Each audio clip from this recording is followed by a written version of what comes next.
نفس کے بہت مجاہدے نہیں ہیں، آسان طریقہ ہے، کمزوروں کا طریقہ. وہ کیا ہے؟ وہ ہے کثرت ذکر اور اتباع سنت کے ذریعے سے اللہ کا قرب پانا. چنانچہ ہمارے مشائخ نقشبند نے لکھا ہے کہ پہلے سلوک متقدمین کے سلوک ہیں، چشتیہ، قادریہ، سہروردیہ. یہ حضرت علی عنہ سے چلے، حسن بصری رحمۃ اللہ علیہ سے آگے بڑھے، اور امت کے پہلے حصے میں خوب اس کے ذریعے سے اللہ نے اپنے بندوں کو اعلیٰ درجات سے نوازا. یہ جو نقشبندی سلوک ہے یہ متاخرین کا سلوک کہلاتا ہے، آخر پہ کمزوروں کا سلوک ہے. تو اللہ رب العزت نے ان پر واضح فرمایا کہ بھائی نفس کے مجاہدے کرنے کی بجائے ایک اصلاح کا اور بھی طریقہ ہے جس کو کہتے ہیں قلب کی اصلاح. تو ابھی تک امت نفس کے مجاہدوں سے تزکیہ پاتی تھی، تم قلب کے یعنی تصفیہ کے ذریعے سے اپنے نفس کو بھی تزکیہ میں لا سکتے ہو. چنانچہ جب دل سنورتا ہے تو نبی صاحب نے فرمایا کہ پورا جسم سنور جاتا ہے. لہذا قلب کے سنورنے سے نفس کی اصلاح خود بخود اس کے ذمن میں ہو جاتی ہے. دل میں جذبہ ہو انسان نفس کو پامال کرتا ہے. ہم نے دیکھا ہے ہمارے ہاں یہ جو لوگ پوزیشنیں لیتے ہیں جانے کے لیے اوپر، تو ان کو ووٹ چاہیے ہوتا ہے. اب دل میں ایک شوق ہے کہ مجھے یہ سیٹ حاصل کرنی ہے. اب سیٹ حاصل کرنے کے لیے جائیں گے، غریب کے پاس بیٹھیں گے، بات کریں گے، ان کے ساتھ مل کے کھانا کھائیں گے. تو دیکھو اپنے نفس کو پامال کر رہے ہیں نا. تو دل کا جذبہ تھا، نفس کو پامال کرنا آسان ہو گیا. اور ہم نے دیکھا ہے کہ واقعی جب ووٹنگ کے دن ہوتے ہیں اولیاء جیسی زندگی ہوتی ہے. کھانا یاد نہیں ہوتا، پینا یاد نہیں ہوتا، راتوں کو سونا یاد نہیں ہوتا، 24 گھنٹے لگے ہوتے ہیں بیچارے. تو دیکھو قلب کے اندر ایک جذبہ ہے جس کی وجہ سے نفس پر ساری پابندیاں آ گئیں.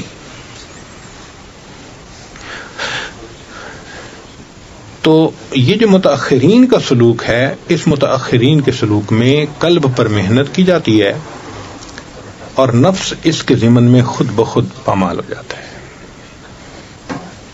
محبت چیز ہی ایسی ہے کہ محبوب کی خاطر سب کچھ قربان کر دینا آسان ہو جاتا ہے. چنانچہ دوسرے مشائخ نے فرمایا کہ ہم مجاہدہ نفس کے ذریعے سے سلوک طے کرواتے ہیں. ہمارے مشائخ نقشبند نے کہا کہ ہم اتباع سنت کے ذریعے سے سلوک طے کرواتے ہیں.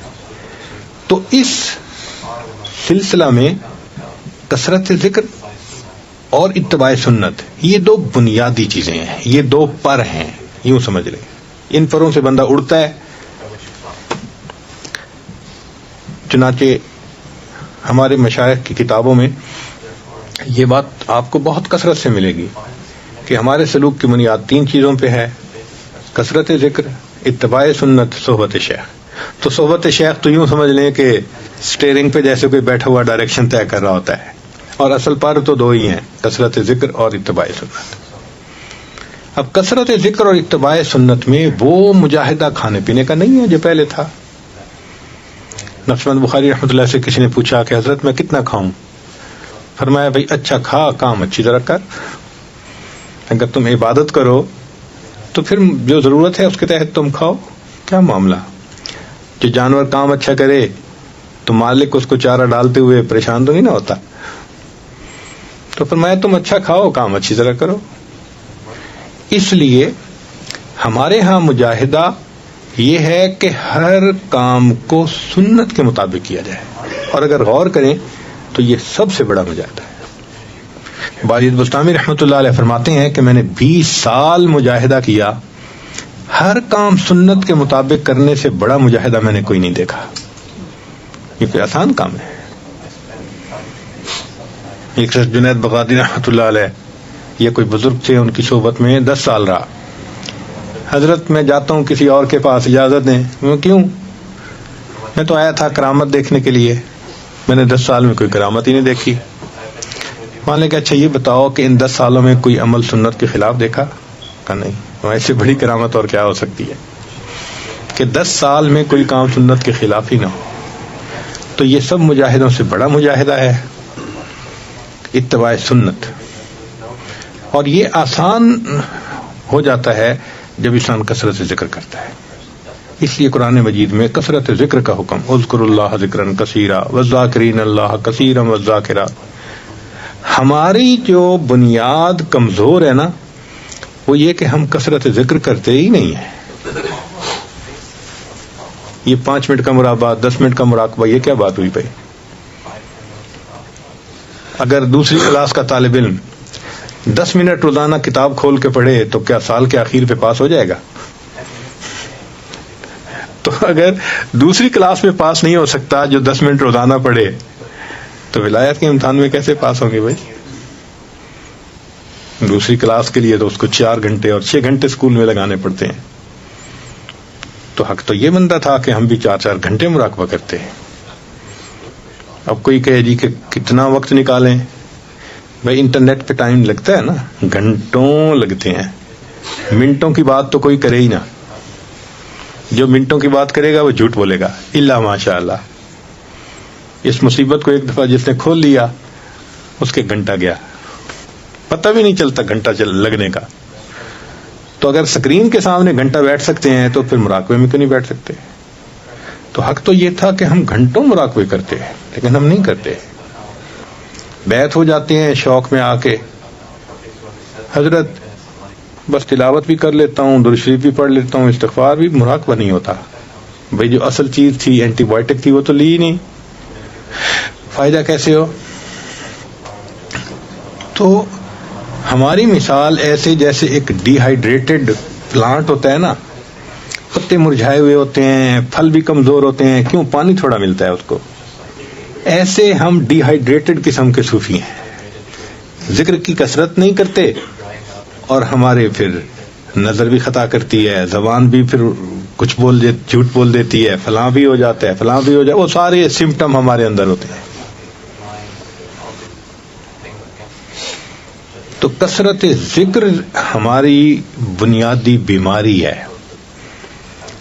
اگر ہم چاہتے ہیں کہ ہمیں اللہ کا تعلق ملے تو ہمیں اللہ کا ذکر کثرت سے کرنا پڑے گا. چلتے پھرتے لیٹے بیٹھے اللہ کو یاد، ایسی کیفیت ہو جائے کہ بس انسان کا دل کہے اللہ تیری یادوں کے سوا دنیا میں رکھا کیا ہے. امام راضی رحمۃ اللہ علیہ فرماتے تھے اے اللہ دن اچھا نہیں لگتا مگر تیری یاد کے ساتھ، رات اچھی نہیں لگتی مگر تجھ سے راز و نیاز کے ساتھ. تو بنیادی کمی کوتاہی آج کے دور میں وہ ذکر کی کمی ہے. اور جو ذکر کم کریں وَلَا يَذْكُرُونَ اللَّهَ إِلَّا قَلِيلًا، ان کی علامت بتا دی، مذبذبین بین ذلک لا الہ الا ولا الہ. اور ہم بھی آج مذبذبی ہیں، نہ پورے دنیا دار ہیں نہ پورے دیندار ہیں. دنیا داروں کے مجمع میں جا کے بیٹھو تو وہ کہتے ہیں یہ مولوی کہاں سے آ گیا، جاؤ، وہ بھی بھگا دیتے ہیں. اور دینداروں کے مجمع میں آ کے بیٹھو تو اپنے گناہوں کو دیکھ کے لگتا ہے کہ ہم دینداروں کے مجمع بھی نہیں. واقعی صحیح بات ہے. ہمارے نفس کی حالت وہی ہے کہ دھوبی کا کتا، نہ گھر کا نہ گھاٹ کا، نہ ادھر ہے نہ ادھر ہے، نہ خدا ہی ملا نہ وصال صنم، نہ ادھر کے رہے نہ ادھر کے رہے. تو ہم اگر چاہتے ہیں کہ ہم بدلیں، اس کا طریقہ کثرت ذکر، اتباع سنت. اتباع سنت سے مراد یہ کہ ہر کام کو سنت کے مطابق کریں. کھانا پینا، لباس، معاملات، معاشرت، ہر کام بس سنت کے مطابق کرتے ہیں.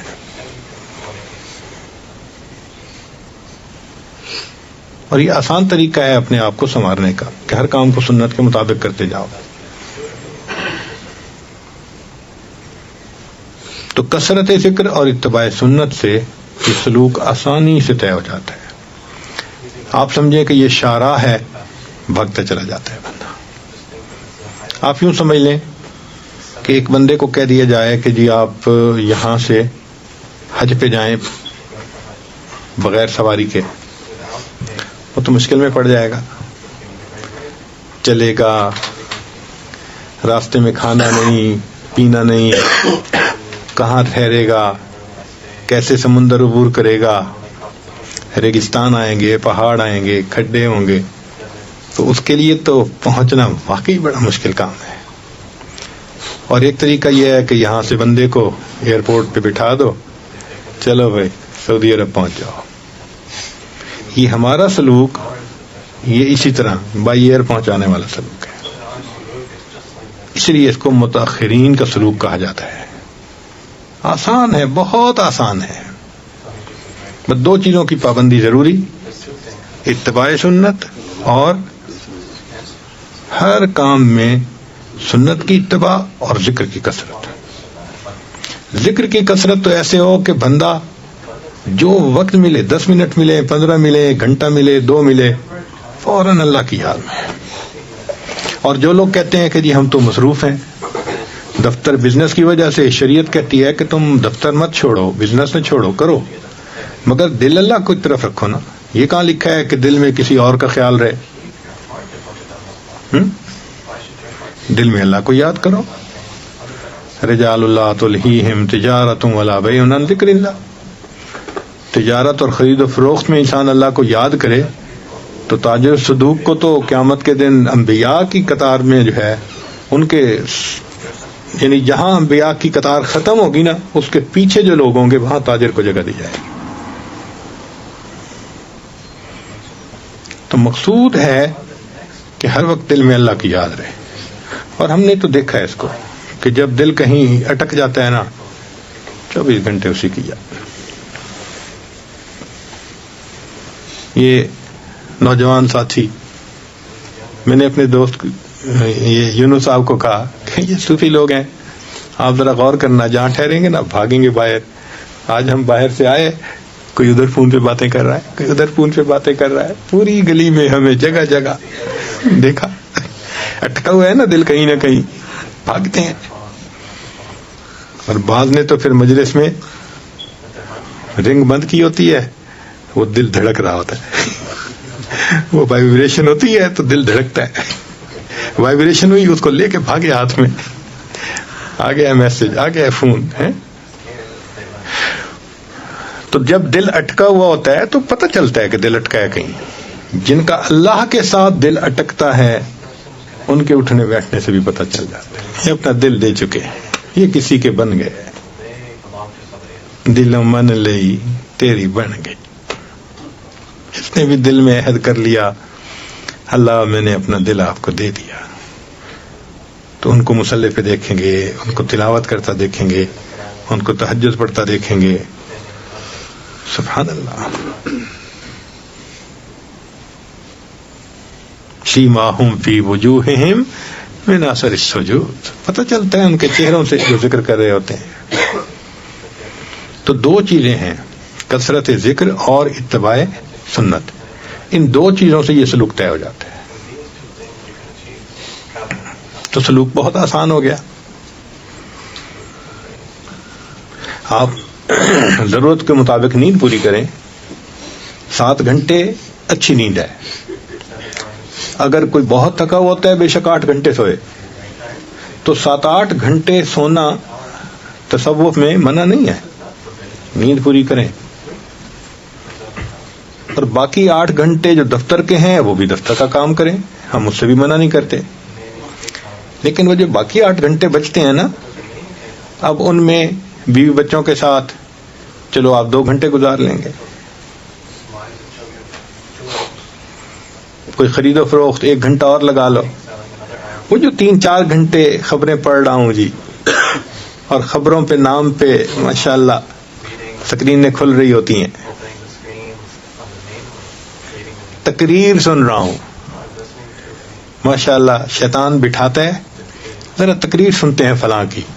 وہ تقریر سننے بیٹھتے ہیں، تصویر دیکھ کے ختم کرتے ہیں، تقریر سے تصویر پہ چلے جاتے ہیں، وہ تصویریں دیکھ رہے ہوتے ہیں بیٹھے ہوئے. یہ جو 3-4 گھنٹے ہر بندے کی زندگی میں آپشنل ہوتے ہیں نا، وہ فون پہ گزرتے ہیں، وہ ادھر گزرتے ہیں، وہ کسی اور کام میں گزرتے ہیں، اس کو مینیج کریں، بس اتنی سی بات ہے. اگر اس کو اچھی طرح مینیج کر لیں تو آپ کا سلوک طے ہو سکتا ہے آسانی سے، کسی کے لیے رکاوٹ نہیں ہے. اس بات کو اس لیے تفصیل سے بتایا کہ پتہ رہے کہ جی ہمیں کرنا کیا ہے. تو کثرت ذکر، اتباع سنت، یہ ہماری بیماری کا حتمی علاج ہے، حتمی علاج ہے. اب ہمارا جو سلوک ہے اس کے بارے میں پچھلی 1-2 مجالس میں بھی تفصیل کہی گئی. یہ بات ذہن میں رکھیں کہ یہ جو سلوک ہے نا، یہ کوئی علم نہیں ہے کہ پڑھا دو تو سب کو پتہ چل جائے گا. یہ کیفیات کا نام ہے، اور کیفیات کرنے سے ملتی ہیں، سننے سے نہیں مل جاتی. اس لیے سلوک راستہ طے کرنا پڑتا ہے. آپ یہاں سے بیٹھ کر تصور کر لیں مکہ مکرمہ کا تو پہنچ تو نہیں نہ جاتے، طے کرنا پڑے گا نا. اسی طرح دل میں چاہت ہو میں اللہ تعالیٰ تک پہنچ جاؤں تو پہنچ تو نہیں جائیں گے، اس کے لیے راستہ طے کرنا پڑے گا، محنت کرنی پڑے گی.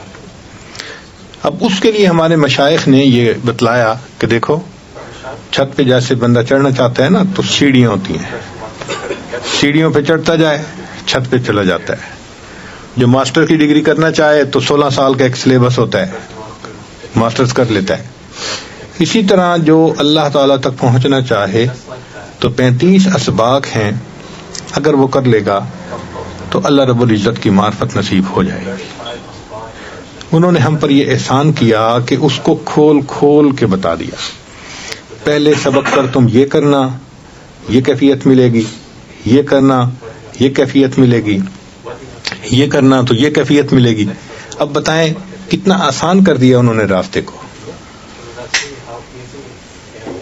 اب ایک بندہ 2 سیڑھیاں چڑھ کے کھڑا ہی ہو جائے تو قصور کسی کا تو نہیں ہے نا، اپنا ہی قصور ہے. آج یہی ہے کہ 1 سبق کیا، 2 سبق کیا، اور 2 سبق کے بعد بس کھڑے ہوئے ہیں. اسی پہ سال گزر گیا، 2 سال گزر گئے. اچھا ایک بات بتائیں، اگر کوئی طالب علم تیسری کلاس میں 3 سال لگا دے، اسے پاس کہیں گے یا فیل کہیں گے؟ بولے فیل کہیں گے. اب کسی بندے کو سبق میں 3 سال لگ جائیں تو کیا کہیں گے؟ فیل ہے بھائی، اور کیا. تو ہمیں آگے بڑھنا چاہیے، آگے بڑھنا چاہیے، کوشش کرنی چاہیے. اور اس میں رکاوٹ ہماری اپنی سستی کے سوا اور کچھ نہیں. حضرت خواجہ محمد معصوم رحمۃ اللہ علیہ فرماتے ہیں اپنے مکتوبات میں کہ ہمارے اس سلسلے میں محرومی نہیں ہے. در طریق ما محرومی نیست، در طریق ما محرومی نیست، اس طریقے میں محرومی نہیں ہے. وہ فرماتے ہیں کہ منزل تک پہنچنے میں سستی کے سوا اور کوئی رکاوٹ نہیں ہے. سالک کی اپنی سستی کے سوا کوئی رکاوٹ نہیں، خود ہی سست ہے. ہمیں یاد آتا ہے کہ امریکہ میں بہت بڑے بڑے ہائی وے ہیں، تو وہاں پر بعض ہائی وے ایسے ہیں کہ اس کو ٹرن پائک کہتے ہیں، کہ آپ اس ہائی وے پہ ایک دفعہ چڑھ گئے نا تو اس کا ایگزٹ کہیں نہیں ہوتا، ایک منزل ہوتی ہے، بس وہاں جا کے ایگزٹ آتا ہے، درمیان میں کہیں نہیں. اس کو ٹرن پائک کہتے ہیں. یہ سلوک بھی ٹرن پائک کی طرح ہے، جو چڑھ گیا ادھر ادھر کہیں نہیں جا سکتا.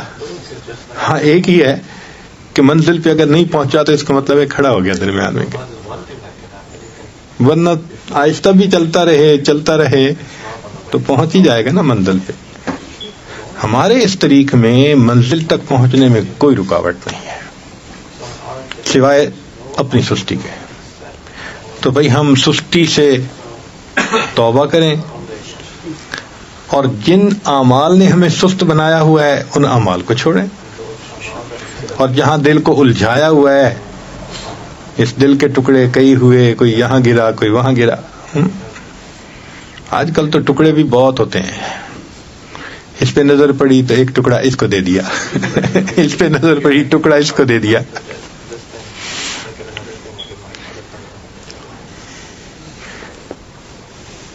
تو ہم اپنے آپ کو ما سوا میں الجھنے سے بچائیں. یہ جو انٹر انٹو دی نیٹ، اس مصیبت سے بچیں.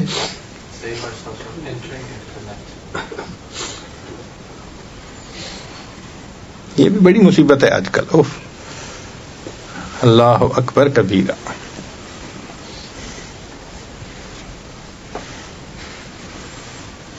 اللہ تعالیٰ نے تو زندگی اچھی گزارنے کے لیے وائف بنائی تھی، شیطان نے جہنم جانے کے لیے وائی فائی بنا دی.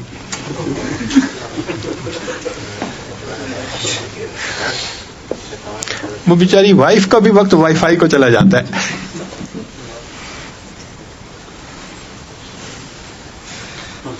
تو اس مصیبت سے بچیں. پھر دیکھیں کیفیات کیسے ملتی ہیں. اچھا، یہ کوئی نیا تجربہ نہیں ہے کہ آج کے دور میں ایک نیا تجربہ کر رہے ہیں، نہیں. یہ کام اللہ نے ہمارے مشائخ پہ کھولا، کروڑوں لوگوں کو انہوں نے اس راستے پہ چلایا، خود بھی انہوں نے اللہ کی محبت پائی، کروڑوں بندوں کو اللہ کی محبت نصیب، اور ان کی پاکیزہ زندگی اس کے اوپر دلیل ہے.